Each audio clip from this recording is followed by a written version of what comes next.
उत्तर भारत का एक छोटा सा गांव था सुंदरपुर।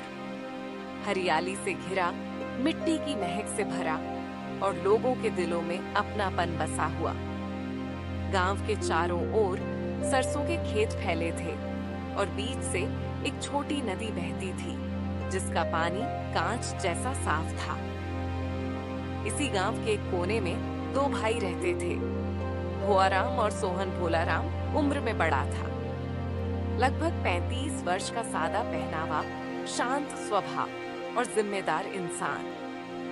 वहीं छोटा भाई सोहन 25 का थोड़ा मस्त मौला, बातों में हंसमुख और हमेशा कुछ नया सोचने वाला।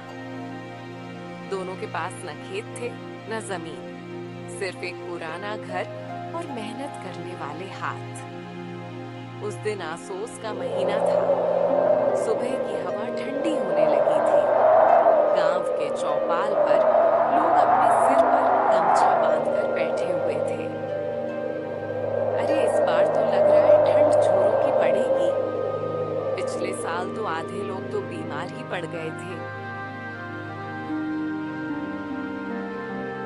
भुआराम ने शांत स्वर में कहा, इस बार तो हमारे पास पुराने कपड़े भी नहीं हैं। सोहन हंसते हुए बोला, भाई चिंता मत कर, जंगल से लकड़ियां काट लेंगे और बाजार में बेच देंगे।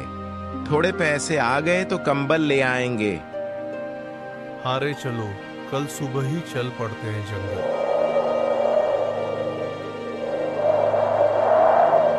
अगली सुबह सूरज निकलने से पहले दोनों भाई चल पड़े।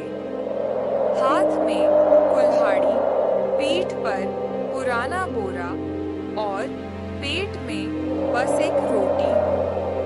चारों ओर कोहरा फैला हुआ था।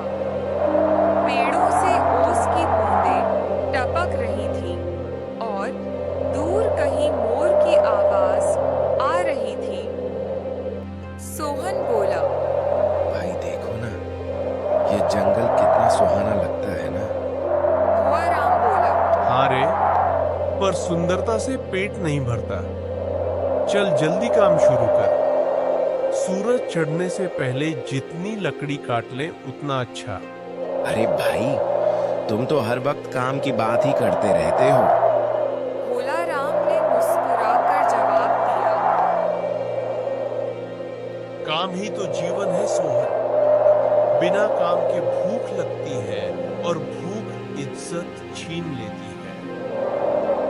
दोनों ने दिन भर पसीना बहाया, लकड़ियों के गट्ठर बनाए और शाम ढलने से पहले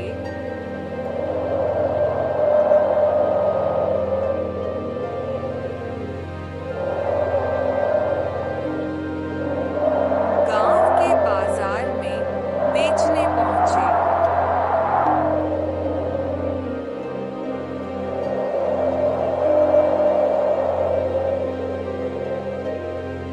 वहां लकड़ी का भाव बहुत कम था।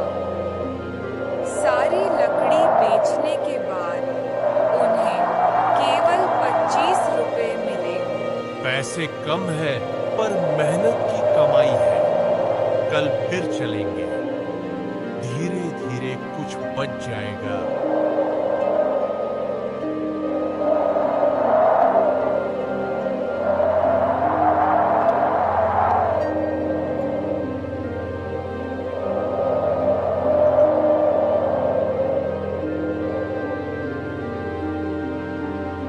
पैसे कम है पर मेहनत की कमाई है।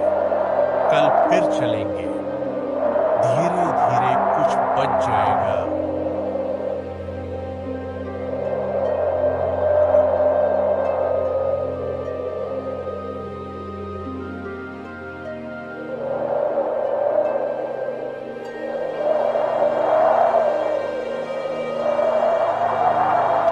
शाम का समय था। गांव के घरों से धुएं की पतली पतली लकीरें ऊपर उठ रही थीं।